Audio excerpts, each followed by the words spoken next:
Welcome, everyone. It is my absolute pleasure to see so many people from all over the world joining us tonight. Look, this is as good as each one of you participate, ask, get involved, and engage in what we're talking right now, right here. It's not an easy task. Look, it's the number one thing blocking your business from its full potential. The number one, not the second, not the third, the number one. We are the EMA group. EMA stands for the Effective Management Association. Each one of us, the people involved in this group, we have businesses related with financial services.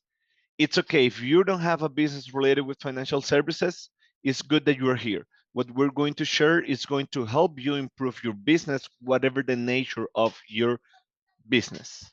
Okay? We're going to be here maybe around 100, 180 minutes. No, just kidding. Okay. But remember, please engage, please ask, raise your hand, interact with us, and let's make it fun. I want to pass the stage to my good friend and executive director of EMA Group, Jerry Fetta. The Thank you, floor is yours. Carlos. I appreciate it.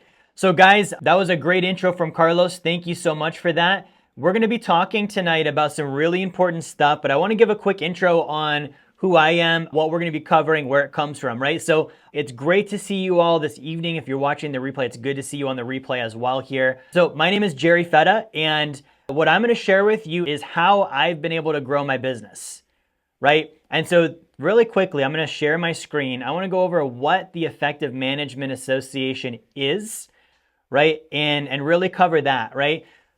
First things first, what does the word effective mean? Right? Like think about something that's effective. And I want you to think about the opposite as well. What is something that's ineffective? Right? If you get an ineffective car, it doesn't drive.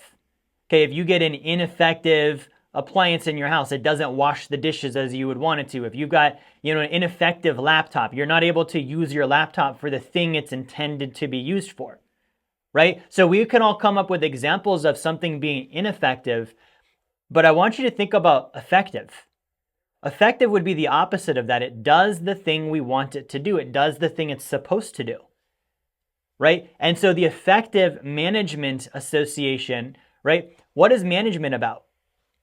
Right? This word management, it's an important thing because if you're in business, if you're an entrepreneur, whether you're starting a business, whether you've got an existing business, whether it's an idea or it's in that concept where it's more mature, you are a manager, right? And so a manager is somebody that's able to effectively run a business and have it achieve its intended purpose, right? And a lot of times that doesn't happen. Okay, so what we're going to share with you this evening is going to be information on how to more effectively get the results out of your business you're looking to get from that business. And really for me, that comes down to three things, right? We want the business obviously to deliver the thing that we're trying to deliver. Most of us got into business because we want to help, not just because we want to make money, right? Show of hands if that's you. Right? You can go ahead and give me the like or the hands button up if you're in business, not just because of money, but because you want to help. You want to make a positive impact on the world around you. It's not just about getting a paycheck and being profitable. Okay, thank you. You guys can put your little virtual hands down there. Right? So it's okay, we want to be effective at that. Am I making the impact I want to make? The second thing is we want to obviously make money. Okay, nobody here is in business as a nonprofit, as far as I know. Right? We want to make money. There's got to be money to make the business viable and actually make it grow and expand. And then finally, we want freedom from the business. Okay? The number one thing that I hear from every single business owner that has started a business is I started this business, now I'm trying to get free from the business. Right? Because the business runs me instead of running without me. Right? Or somebody that's like, I'm trying to get into business. Trying to get into business and then they get into the business and then they realize they're stuck in the business and now they're trying to get out of the business. We want freedom of our time as well. You don't want to be married to a business your entire life. It should run without you at some point, right? So those are really the three main outcomes we're looking for with the Effective Management Association. The result that we're trying to create is a growing, prosperous network of entrepreneurs that is creating a safe and viable community through wide acceptance and usage of something called the Hubbard Management System, right? Now, I want to go ahead and introduce that and some of what we're going to be covering tonight. So everything we're covering tonight is out of a book here. It's called The Natural Laws of Management. Okay, this is written by a very close friend and mentor of mine named Artie Marin. Okay, so I want to introduce who that is really quick. Artie Marin is an international speaker. He's a corporate trainer. As you can see, he's a private consultant. But guys, Artie wrote this book with over 40 years of experience helping businesses expand across the globe. Right? He's worked with companies like Nestle, Chrysler, IBM, Teledyne, American Airlines, Bank of America. He's been on Larry King. And so Artie, in my world, like my view of Artie, he's like the Yoda of business, right? Every time I need something, I go to Artie and it's like the easy, right, simple answer is right there. Okay. Now, when I first started in business, I didn't know how to expand a business. Nobody trained me on this. Nobody taught me about this. And so because of that, I was lost. Honestly, like I was banging my head up against the wall over and over and over. I think my first year in business, I made like $3,000. My second year, I was like, shooting for the stars. I made like 50 and I was like, yeah, that's more than my dad made. Like, go me, right? And I was looking for answers. Right? I was looking for answers. And so I didn't find answers for the longest time. And I can share a little bit about that story tonight. I finally found answers when I came across something called the Hubbard Management Technology. Okay, and I want to introduce this to you guys. This is a management system, a business expansion system. It's been designed and proven all over the world by a guy named L. Ron Hubbard. Now, I do want to go ahead and handle the fact that this is the guy who founded Scientology. I understand that. You don't need to become a Scientologist or change your religion. No different than if you practice yoga, you don't need to become a Buddhist, right? If something works, it works, and so you can use that, and that's what it's used for. So he has the fastest growing religion in modern time right now because he's got a very good effective management system, right? You guys may have seen in your areas, there's churches of Scientology popping up all over the place. Whether we're not going to get into the religion aspect of that in this training, this is fully focused on business. But when you see an organization expanding that way, right, it's something that you've got to look at. And so for me, guys, I looked at this and I realized, this guy solved a lot of problems for me with business. He's got actually a tool he's created to actually combat and get rid of illiteracy across the planet, right? He actually came up with a science that actually handles the problems we have with the human mind, self-doubt, self-destructive behavior, and it's not cutting your brain open or giving you pills or all the stuff the world is trying to push on you today. But in his spare time, he also solved business, right? And I'm going to share with you guys my experience because here's the data I want to give you tonight. If it's not something you observe to be true, it's not true. I only want you to use the things tonight that you look at on this training and say, wow, that makes sense. That looks true to me. That looks like it will work, right? Something is only as true as you observe it to be true. And if it's not something you observe, it's not true. If it's not true, don't use it. Truth is that which works. So I want you to think about what works. Now, in my business for the longest time, I didn't have anything that worked, right? Like I was broke for a very long time in my company. I was struggling for a very long time in my company. Fast forward to where I'm at today, right? 2023, Inc. 5000 through top 100 fastest growing financial firms in the country. They threw that award at us and said, good job, guys, right? I've been able to build a multi-7-figure company. I've written and published over 5 or 6 books now. And I've been able to achieve, my dreams with business and been able to actually expand larger on those dreams, things that I didn't even think I would be able to fathom, let alone accomplish, right? And it's because of the Hubbard Management System. And so we're going to share with you, it's from the Natural Laws of Management book tonight, right? And everything that I cover tonight is going to be from that.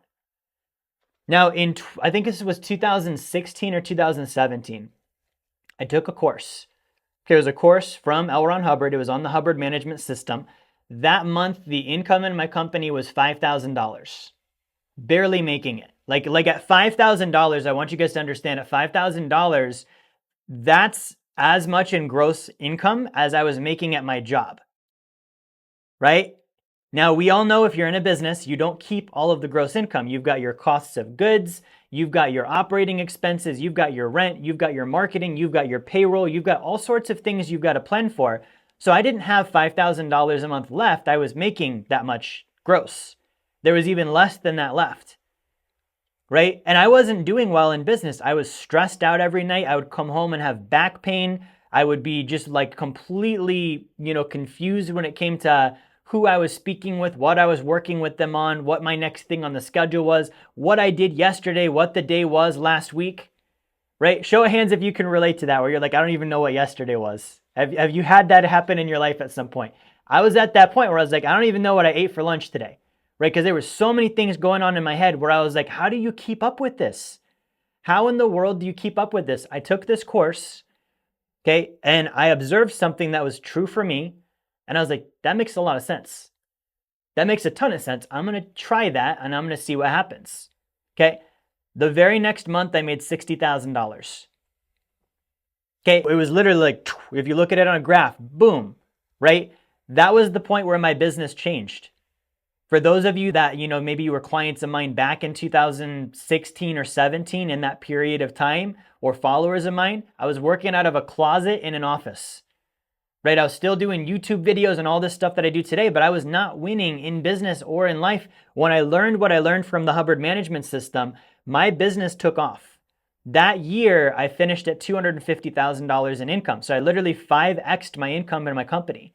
The year after that, I did $500,000. The year after that, I did $600,000. The year after that, I did $800,000. The year after that, I did $2.4 million. The year after that, I did over $4 million. And it just keeps going and going and going because I'm using truth. Truth is defined as that which works. Okay, so I want you to set aside all of your problems tonight. I want you to set aside all of the bullshit you've seen online about L. Ron Hubbard and Scientology and this and that. I want you to focus on what's my business and is this something that looks like it can help? And if it is, it's for you. If it's not, no reason to stay on the webinar, right? But guys, this is what I want to read, the natural laws of management. There's a specific topic I wanted to cover tonight. Now, we named this webinar very fittingly because, it is the number one thing holding you back from expansion. It's the number one thing that's holding you back from expansion. I'm going to share with you what it is. Okay. Now, if you have the book, you can follow along, Natural Laws of Management. If you don't have the book, I want to give you a free copy. I'm going to pull up a QR code really quick for you. If you scan the QR code, you can grab the book right now. It is a free copy. You can do the ebook as well if you want to get that and follow along. So I'm going to leave this up for a minute, but I want to share with you the topic for tonight. Okay. And this is on page 17 of the Natural Laws of Management.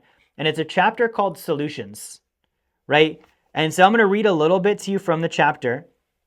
This is again from Artie Marin, right? And so Artie's talking about we live in the information age. The first tool of management is information. Okay, I want to repeat that. The first tool of management is information. Right? Think about that. Like, who's ever heard of this phrase, garbage in, garbage out? Right? If you get the wrong information as an input, your output is based on faulty information and it's going to go out as wrong information as well. Right? If you type the wrong thing in a calculator, you can't really blame the calculator for why the wrong math equation comes out the back end of it. It's not the calculator's fault that the wrong data was put into it. So he's saying the first tool of management is information. Any manager needs information, whether managing their life, a business, or a small part of a business, which is the job. In fact, we're all managing something to some degree. Workable solutions to the problems of business and living are vital for our survival and those of our fellows. So then how do we get embroiled in unworkable solutions? Right? Think about this. We all have problems and we look at certain people in business that succeed. And I used to feel this way where I was like, are they magic? Like, why do I see, the Jeff Bezoses of the world killing it? Why do I see the Gary Vaynerchuks, the Grant Cardones, the Sam Waltons, the Henry Fords, like people I look at and I'm like, how are these guys winning in business at the level they're winning at? What do they know? A lot of them didn't go to college. Okay, a lot of them didn't have inheritances. A lot of them didn't have business experience prior. And so I'm looking at this and I'm like, I started to think I was the problem. I was like, what's wrong with me? Am I cut out for this? Am I really supposed to be an entrepreneur? Like, I started to ask myself these kind of questions, right? And so Artie's saying in the book here, he's saying, how do we get embroiled in unworkable solutions? Okay, so it comes down to two things. I'm going to share my screen. Two things. It's called answer hunger, and there's something called false data. Answer hunger and false data. Okay, let's talk about answer hunger. Okay, answer hunger, he talks about in the book here. Okay, He says, in my extensive consultations and interviews with managers, it became apparent that some actually considered they were poor managers born with some kind of administrative dysfunction. It's as if the doctor told their parents, I'm sorry, but your child will never be a manager. Right? He's being humorous there. Who has felt that way? Show of hands where you're like, am I cut out for this? Is there something wrong with me? How come I can't figure this business thing out? Right? I'm telling you, I have felt that. Right? I have felt that before, and I was at the verge of giving up because of it. Okay, thank you. You guys can put your little virtual hands down there. And if you guys are following along, you can comment on the replay or like the video instead of raising your hands if you relate to this. Artie goes on to say there are quite a few things to be said about the subject of management, and one of the things to be said is that there hasn't been a sufficient amount of correct data about it. There are thousands of bankruptcies yearly because of incorrect or ineffective management information.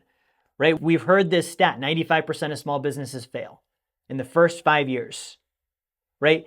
I would beg to differ with the idea that 95% of human beings are dysfunctional, that 95% of human beings have something wrong with them where they can't manage a company, where they can't figure out a business. I would say that there's probably something with the information that's wrong. Okay, I'm in the finance world. The same statistic exists. 95% of Americans won't be financially secure by age 65, just like 95% of small businesses fail in the first 5 years. What is it with this 5% that's doing well? Okay, sometimes it comes down to ability, right? Now, if you're able, you're on the webinar tonight.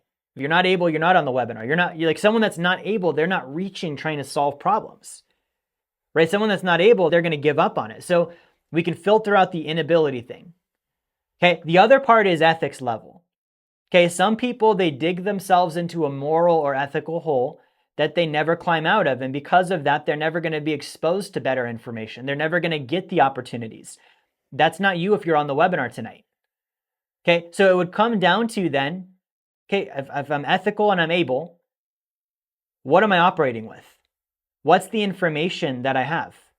Okay, so here's the phenomena that happens with this answer hunger. He says, such information comes about. This is again ineffective information. So where does wrong information come from? Such information comes about because of man's propensity for having an answer right now, whether or not the solution or answer works, even if the solution becomes the next problem. So what is he saying here? He's saying such information comes about because man has to have an answer. We like answers. We like answers. I can give you an example. Anytime you've got somebody that's confused and they're like, what does this mean? What does that mean? And you give them an answer, they immediately are satisfied. Whether or not they know what to do with the answer, like you can just be like, oh, because the sky is blue. Oh, okay, cool. I feel better now. Right? So he's saying that we like to have answers now, whether or not the solution or answer even works. And even if the solution or the answer becomes the next problem. Right? Thinking that thinking seems to be as long as we have a solution, its actual workability or unintended negative consequences are irrelevant. So he goes on to talk about here, the demand for any solution right now, regardless of workability, comes about from what Mr. Hubbard identified as answer hunger. Okay, so answer hunger. When an individual has for a very long time consistently waited for answers which did not arrive. That's the first part. So an individual, in this case a manager, an entrepreneur, has consistently waited for answers which did not arrive. Then any sort of answer from anywhere will be pulled in by him as an effort to remedy his scarcity for answers. So people try to remedy their scarcity for answers. They don't have any, so they grab the first one that comes along. Okay, so he gives an example here. And I want to break down a couple of the words here we were going in. So he says, when an individual has waited for a very long time, consistently waited for answers which did not arrive. So you've got a problem in your company. I can't figure out my marketing, for example, or I can't figure out how to do sales, right? Or I keep having customer service issues, or maybe it's even more basic than that. And it's like, how do I even start? Right? And it's not immediately available. Nobody's out there giving us, here's what you should do with your business. Right? So what do? We wait for answers. We're like, okay, I'm trying to figure this out. I'm thinking about it. It's in my head, putting a lot of attention on it. I'm looking at other people who are doing it. I start reading books and I get the first solution that comes along. Okay, now here's the problem with this. I'm going to whiteboard this one out. We're going to do some whiteboard time. Okay, here's the problem with doing it this way. When we have answer hunger, here's what happens. Let's sketch this out. Okay, so we've got the business owner. Okay, he has a problem. He's got a problem or a question that is hanging around in his head. He doesn't have an answer. Okay, so he's waiting for this. We've all experienced this where you're waiting for something and you start getting impatient and then you're like, I don't even care anymore. I just want to know what's happening. I just want the answer. I just want the solution, right? And you start just grabbing for the first thing that comes along. Okay, so he reaches for a proposed solution, right? So here's our proposed solution. And he is only interested in the fact that his focus on the problem has gone away. He's not focused on, did the business expand? And here's how this manifests. This problem goes away and a new one comes up. When one problem goes away, you're like, oh, I don't have attention on this anymore. I'm not focusing on it. But now another one shows up. That is literally the manifestation of answer hunger. You grabbed a solution in your business that didn't actually solve the problem. And then you were like, okay, well, I'm pacified. It's literally like a baby crying and you give them the little binky. I've got my binky now. I've got my little pacifier, right? And I'm satisfied. And it turns out that this thing doesn't work. It's got razor blades in it. It's not good for your company. It's not good for you. And because of this, a new problem pops up. You don't actually have the first one solved, and now you've got the second one. And so what happens? You go into the same phenomena.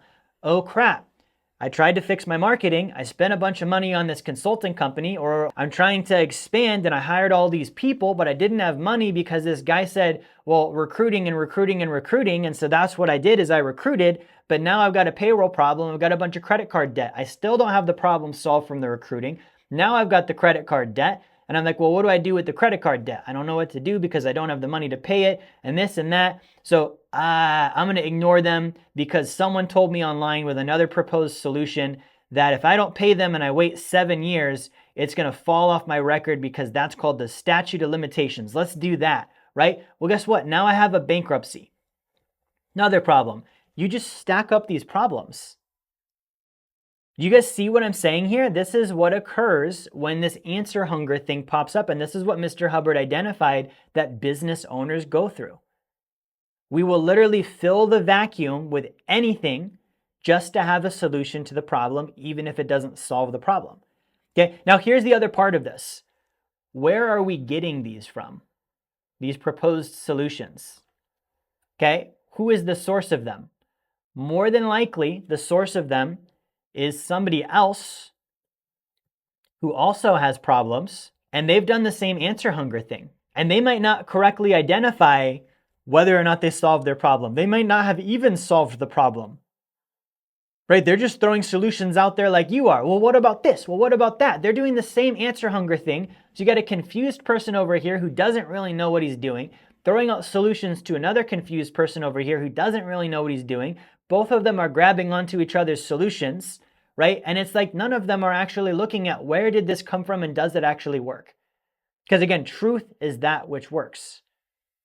Okay, so why are we talking about this? He says people try to remedy their scarcity for answers. They don't have many, so they grab the first one that comes along. He says if you had a dimmer switch on a light, okay, so I want you to picture a dimmer switch on a light. If you have a dimmer switch on a light and you turned down the light just a little bit in an occupied room, that would soon be considered normal by the occupants. Okay, so I want you to imagine the room you're in. You got a bunch of people in there. It's at a certain level of light and you do a little tiny gradual dim, right? And maybe people notice at first, maybe they don't. You leave it long enough, they get used to it. Okay, we've also got the example of you boil a frog by degrees. You turn the water up a little bit, the frog really didn't notice. Okay, but he's saying it becomes normal by the occupants. They could get used to that. If you turned it down just a little bit more, that would be normal and they would get used to that level of light. After a while, they would be sitting around in relative darkness and nobody would have made any comment about it. They've all gotten used to what is now called normal. In his seminal work on logic, Mr. Hubbard describes this attitude. So this is again a quote from Mr. Hubbard on what he just described. The fact that you can have a worsening condition, a business in this case, getting slightly worse and slightly worse and slightly worse until it just becomes normal.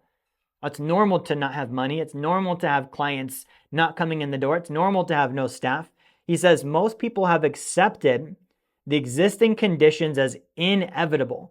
They toss them aside with a "that's life." This is, of course, an overwhelmed attitude, right? He says an obviously exaggerated example would be to place a few pigs in the lobby of a hotel and watch people walk by, right? So think about this. He's giving the example. You place a few pigs in the lobby of a hotel and you just watch people walk by. Okay, in your business, you got pigs.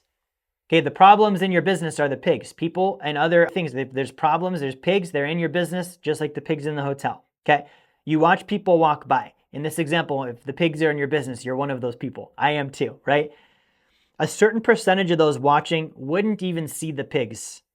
Too uncomfortable. It would make them too anxious. Think about that. There would be people who are too anxious to confront a pig in a hotel. They're like, I don't know what to do. Who do I talk to? I'm going to pretend it's not there. I'm going to walk right by. That's called low confront. They can't confront the fact that there's pigs there. It would make them too anxious.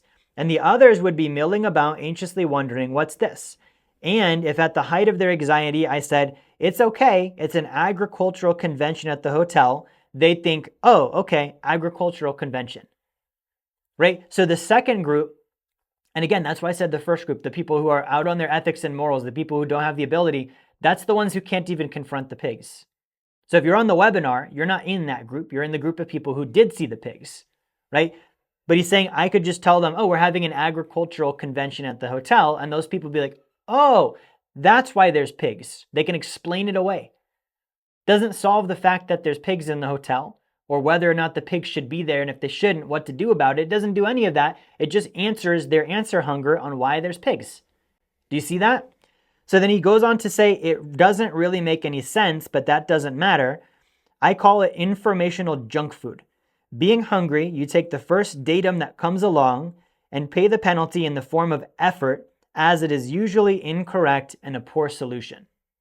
Okay, high effort in your business to get it started, to keep it running, to bring in income means you are paying the penalty for having taken informational junk food. You had answer hunger, you grabbed whatever answer you could, whether it was truth or not, whether it worked or not, and the price of that is more effort in your company. You work harder because of that. You see? So he says, and the datum is false, and false information blocks effective action. Success is always unreachable. Okay, so we're talking tonight about one half of this, which we've covered, answer hunger. Okay, the second half of this is false data. Okay, he says that false data, he says it's false information blocks effective action. What does blocks mean? It prevents, it's a roadblock. So when you're operating on false information, you won't make progress in your company. Your income won't go up. Your business won't expand. You won't have more freedom. Why? Because you have false information. Why do you have false information? Because prior to that, you had answer hunger. Why was that? Because prior to that, you had a problem that you didn't know the solution for, and you grabbed the first thing you could because you wanted to just have an answer to the question or the problem, not a real solution for the business. You see the trail there? Okay, so Mr. Hubbard defines false data this way. He says false data can cause one to make stupid mistakes. It can even block one from absorbing true data. Okay, I want to ask you guys, take a look in your memory, in whatever experiences you've had in life and business. I want you to think of a time where you or someone you knew had wrong information on something. And you didn't know it was wrong. They didn't know it was wrong. You or they, whoever it was, whoever you're picking out, that person thought it was completely right. Okay. Then someone else comes along. Maybe you're the one who came along and you're like, hey, that's actually not true. Right? This is actually the true information there. This is actually, we've got people in various industries here. Let's pick out bookkeeping. Hey, the way you're balancing books, I get it. You've always done it that way. You believe that that's the way to go. I'm telling you, it's not true. Okay. There's actually a better way to do it. And this person, they have false data. Prior to the false data, they had answer hunger. They grabbed informational junk food. The first thing they could, they've got false data now. False data prevents them from learning true data. And you end up with somebody that's doing it wrong, thinking it wrong, has it wrong. They think they're right, even though their results aren't there to show it. And they're not willing to listen to the correct information. Right? And then you get this opponent that's like completely like, it's unreasonable. You're like, I can't help this person. I can tell them all day long, this is the correct way you do bookkeeping. This is the correct way you do nutrition. This is the correct way you do finances. But because of the false data, they have an inability to learn correct information. Okay, show of hands if you thought of someone, whether that was you or someone else. We've all had that experience, and it's frustrating on either end of it. Right? So if you've had that before, that's false data. He says one can solve the problems of existence only when he has true data. You can only solve the problems in your business when you have the truth. Who would agree with that? Right? Show me some likes if that makes sense to you. If you have true information, you would solve the problems in your business. If the problems in your business aren't solving, you don't have true information, which means whatever information you do have hasn't been working, which means it was informational junk food, which means prior to that you had answer hunger because you had a problem you didn't know the answer for. This is the trail of breadcrumbs from every single problem in your business, right? Regardless of stage, okay? And very good, I see some questions. So go ahead and guys, ask your questions in the comments because I want to spend some time and answer these. Now he goes on further to say, when you've heard something falsely rumored about yourself or information about someone or something that is really distorted, did you ever wonder how that happened? To solve this answer hunger, someone simply added to the information. In fact, Mr. Hubbard isolated this answer hunger phenomena as the cause of rumor in the law of omitted data.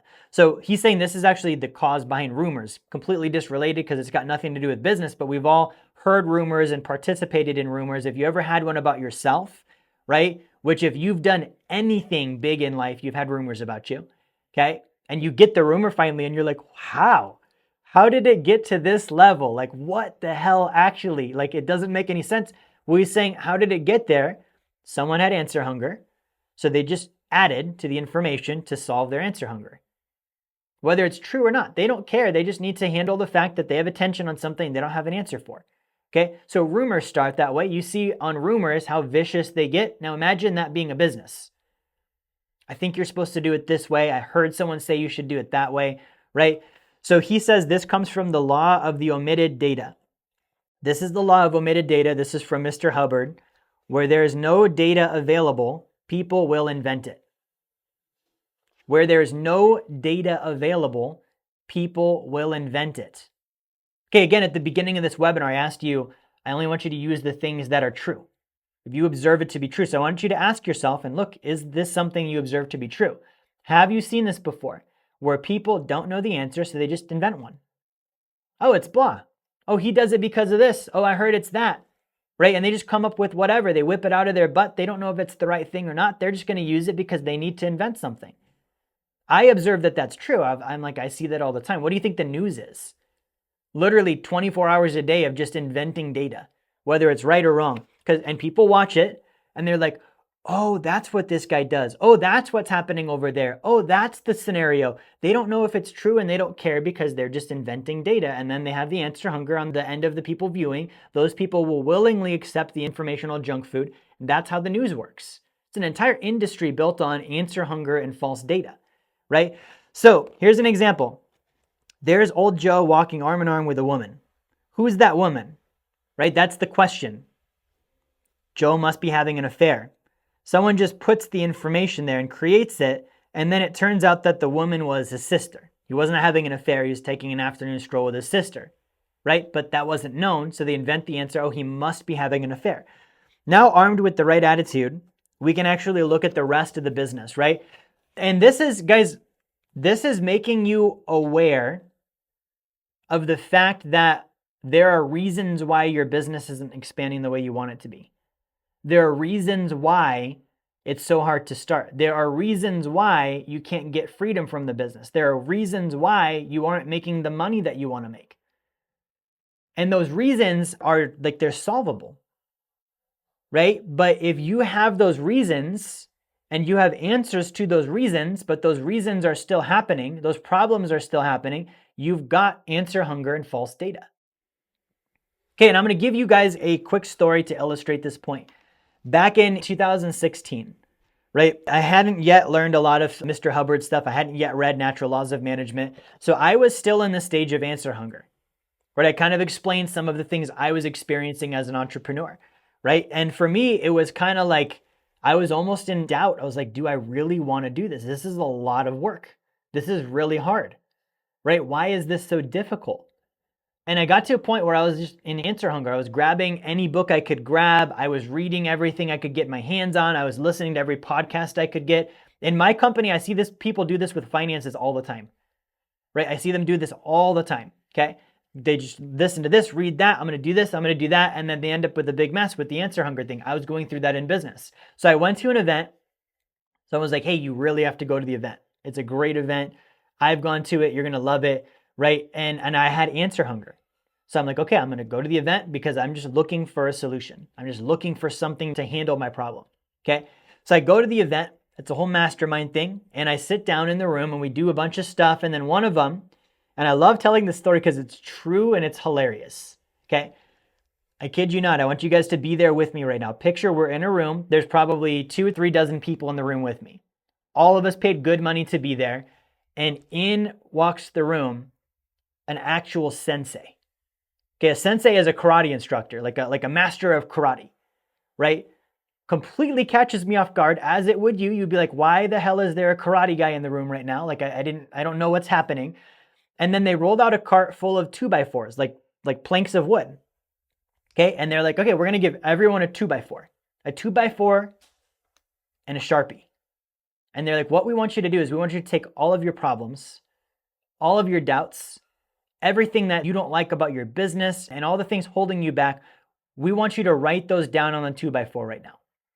Okay, so we all take 15 or 20 minutes and we're writing down our deepest, darkest doubts and fears, and we're really opening up to this 2x4, right? It's like a proper counseling session with the 2x4. I'm like, this and that, and I don't make enough phone calls, and I'm afraid to do social media posts, and I have this problem and that problem. I'm just completely listing all of my dysfunctions and issues, right?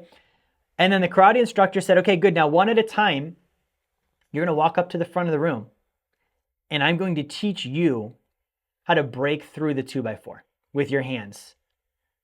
And I'm sitting there, and again, I'm in answer hunger. So there's a moment, and you guys can't make fun of me for this, but there's a moment where I'm actually like, oh my God, this is it.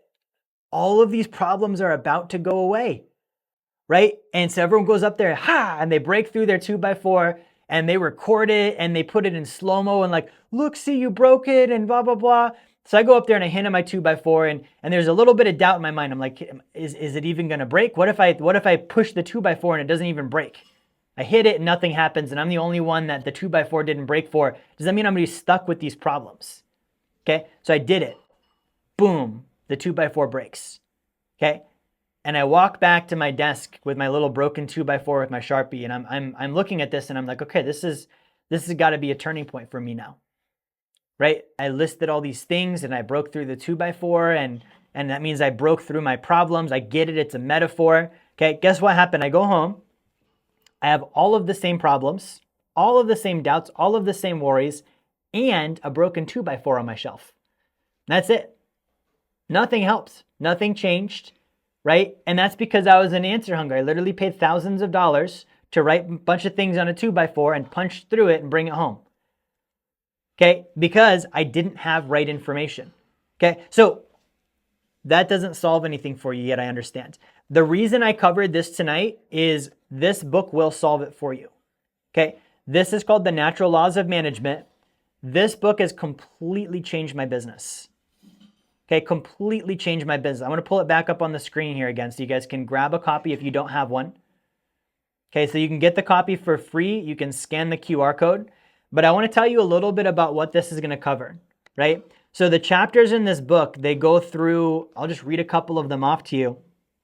So we cover the chapter on answer hunger, right? There's a chapter on how do you properly serve the public and make sure that your exchange level is an abundant one so that you build a good reputation, you build referrals, you build repeat business, right? There's a chapter on using a technique called inflow versus outflow. Outflowing meaning promotion and calls and various things to be able to grow your company, right? It gets into service levels. It gets into how to organize your business, right? How do you build standard operating procedures, right? How do you organize your company? And here's the thing with this, guys. I can give you another good example On organizing the company, standard operating procedures, all of this kind of stuff, we're familiar with this. We've heard these things before.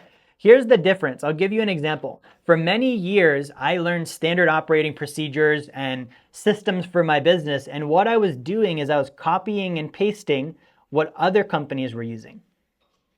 I was looking at, okay, well, there's a successful company. What do they do? And I'm going to copy that. And again, at one point in my career, I had answer hunger, and someone was like, you need to have an R&D department, rip off and duplicate. Just find other people, other companies that are doing well, steal what they're doing, make it your own. No reason to reinvent the wheel. Here's the thing, guys. My company is not their company. Like, the deliverable is not the same. I call that the particle. The particle, the thing that travels through my company. Okay, when you build a company, that is artistry. Entrepreneurs are artists of the highest form. Okay, because your art is alive. Your art changes people. Your art makes one thing into another thing. The highest form of artistry. Okay, so an artist isn't really an artist if they're just sketching what someone else did.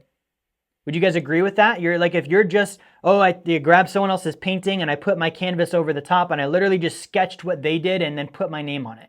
You'd be like, no, that's not art. Okay, art comes from you. It's unique.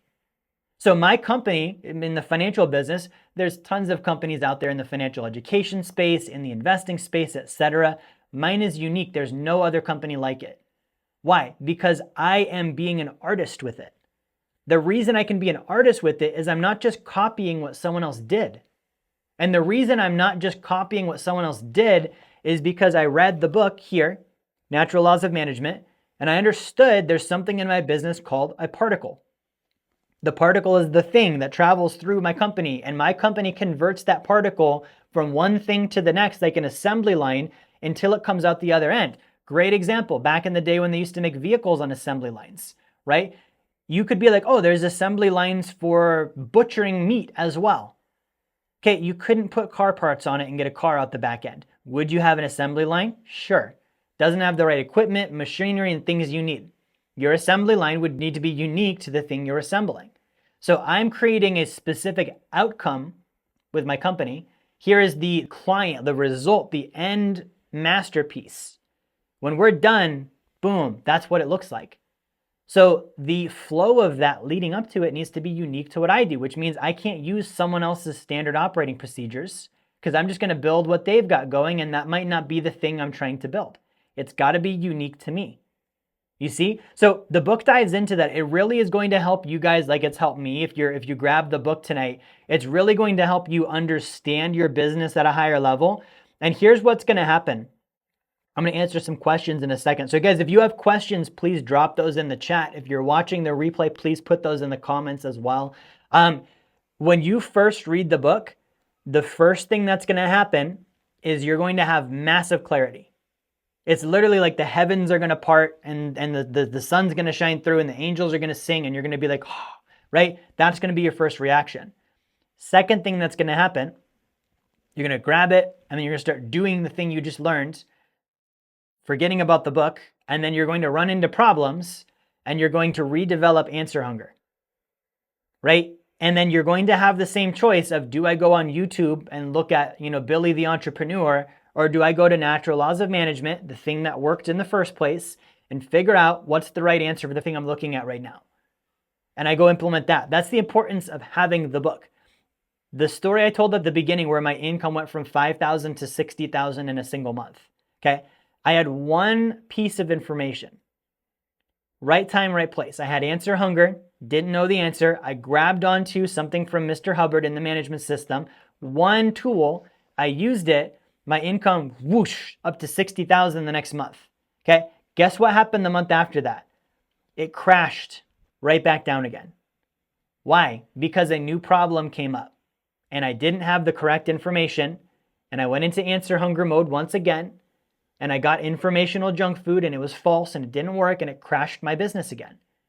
And then I finally was like, okay, I just need to get the full thing here so I can study it. Okay, so I hope that makes sense. Again, if you don't have the book, I'll just pull the QR code up one more time as I'm answering some questions here. All right, first question that came in. Awesome, Leah ordered the book. If you ordered the book, let me know in the comments if you grabbed the book, please. So question here, how do you tell the difference between false data from true data, especially if it was coming from a reputable source before actually experiencing it? Base it on the source results in that topic. Okay, good. So guys, when let's say you've got a problem in your company. Let's pretend it's a quality control issue. You sell the service, you deliver it, and then for some reason you just can't get positive reviews, right? And so you like, okay, well, how do I get positive reviews? What he's asking is, okay, well, how do you determine the information I'm getting is false from true, right? The source of the information. Is that somebody who is getting positive reviews, right? And then on top of that, the ethics level of the individual as well. Are they telling me the truth? Okay, because in the entrepreneurial space, unfortunately, and I've experienced this, I don't know if you have, people out there will prey on our lack of knowledge and they'll sell the $10,000 course and the 3-day mastermind and the big expensive conference and all of this stuff, knowing full well that as soon as they solve your problem, you're done. You're not a customer for them anymore. You can't keep coming back. So they're not going to solve the problem. They want you to come back and do more business with them. Okay, I did this with an expensive, I think when ClickFunnels first came out, someone's like, yeah, I can build you a ClickFunnel and it'll solve all of your sales and marketing issues. I paid $10,000 for literally a landing page. Like the dumbest purchase I've probably ever made in my entire business career, $10,000 for a landing page. Okay, now the guy looked to be a ClickFunnels expert. He had a whole presentation. He had a bunch of success stories and this and that. And so it came down to like, okay, he walked the walk. Like it looked good, but what he gave me was overpriced and it didn't solve my problem. Okay, so true data would be based on natural law. Natural law. True information is always based on natural law. You can always bring it back to seeing, okay, this is a natural law. I observe it to be true. So, and also here's the other thing, guys, like someone who's really got true information is not afraid to tell you the secrets of it. Why does it work that way? How did they come across it? Right? Like I'm sharing this with you tonight. I could have very easily been like, oh, talking about L. Ron Hubbard makes me uncomfortable. And what are people going to think if they know I study with this guy? I told you the source. Hey, I learned it from here. Right? This is nothing to hide. Right? This is true. I've applied it in my business. It works. Okay. So something that works is going to be something you can easily see it works. You can see where it comes from. You can see the results. There's full transparency with all of it.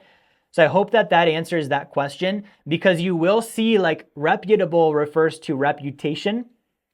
Reputation could be manufactured, right? Like reputation could be manufactured. So I literally don't care about how reputable is. I'm looking at what are the actual results? Do I observe this? So if someone's like, okay, good, I'm going to help you with finances, right? For example, just in my industry, I'm going to help you with finances. And I'm like, awesome.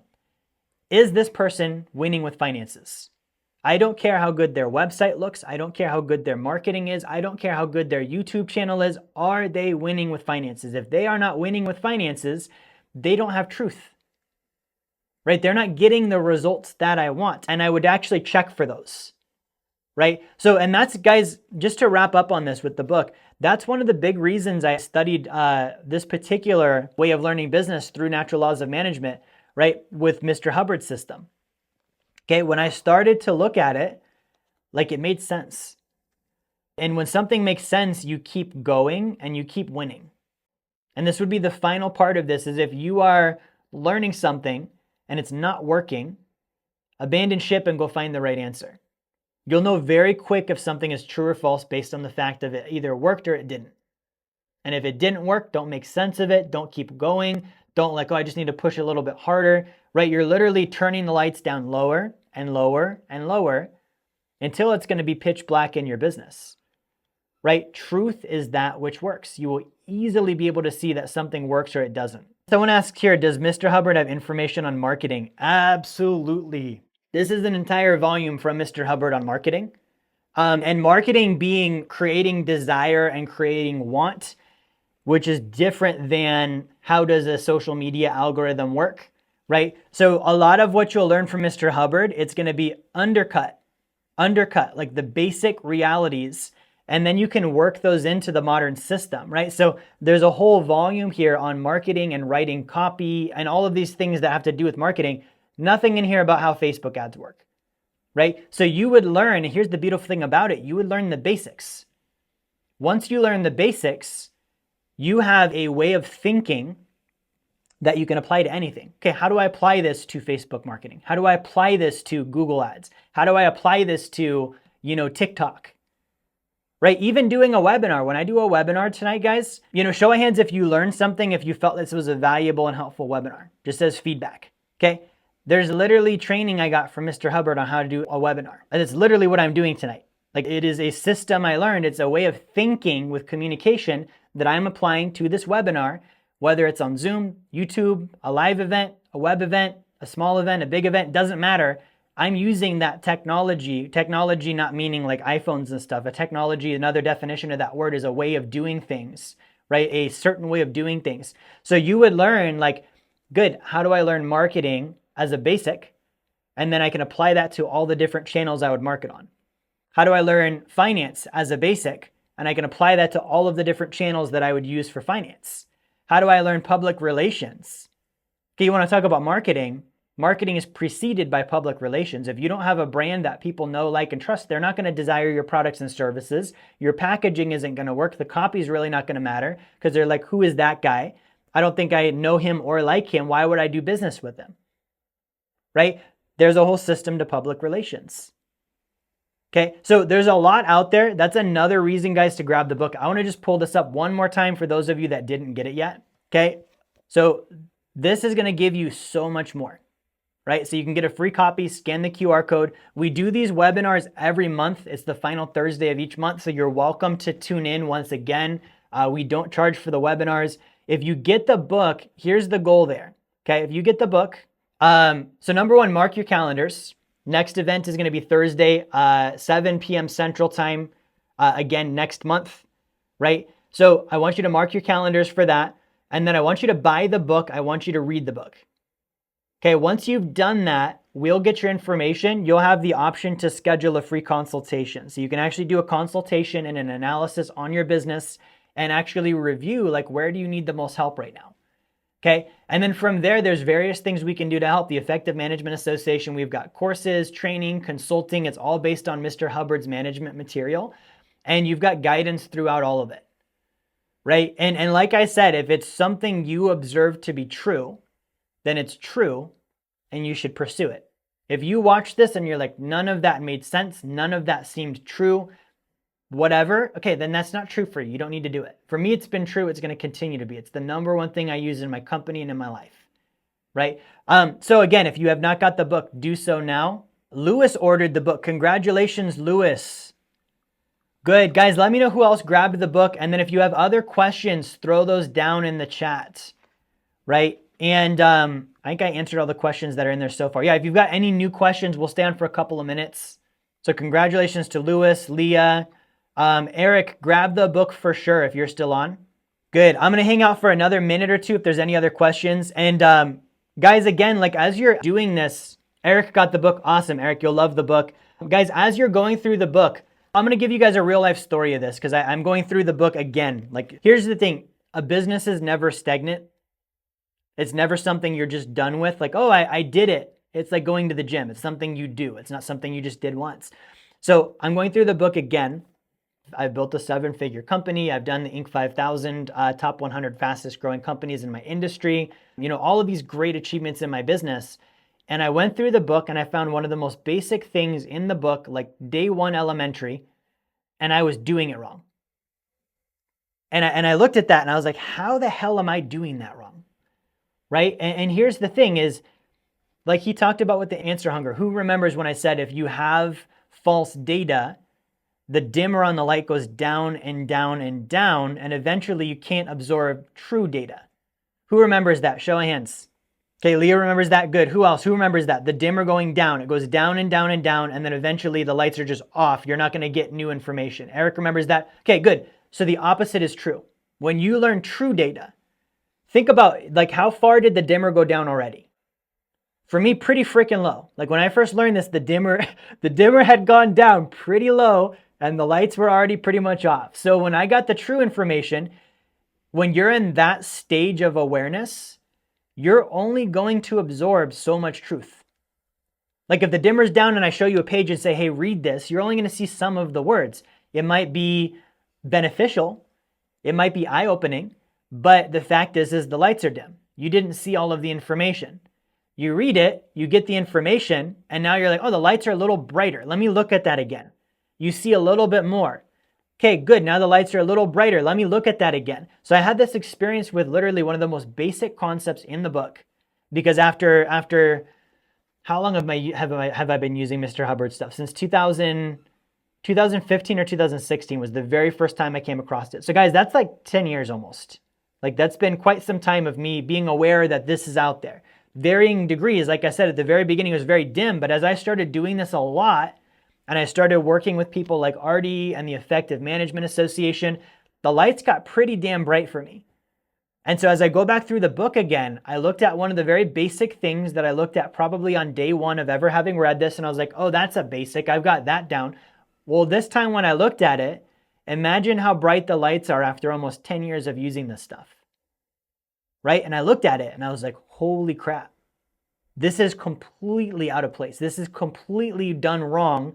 Back then it was right. Back then it was better than what I was doing, but now it's even better. So I'm going through the book again and having those types of experiences. And so I think, you cover the shipping on the book. It's like $10, literally millions of dollars, like just in expansion and sanity in my company. So I can't recommend it more. I want to congratulate everyone that did grab the book. If you did get the book, what I want to do is I'll get your information. I'll reach out to you if you want to set up a consultation and review how your business is doing. Carlos and I will be in touch to do that. And we can do a consultation with you on your company. If you're brand new, just starting a company, start with the right information. Start with the right information. If you're in a company already and it's not been going well, or it's not been going as well as you like, or you're stressed out, or you're whatever, like take the moment to get the right information and recalibrate so that the rest of your expansion and your journey doesn't have to be the way it's been so far, right? Give this thing a chance. Give yourself a chance. Guys, I think that's all we have for tonight. Thank you guys for tuning in. I appreciate all of you. It's been fantastic. I love the engagement and questions, and I'll see you guys all next time.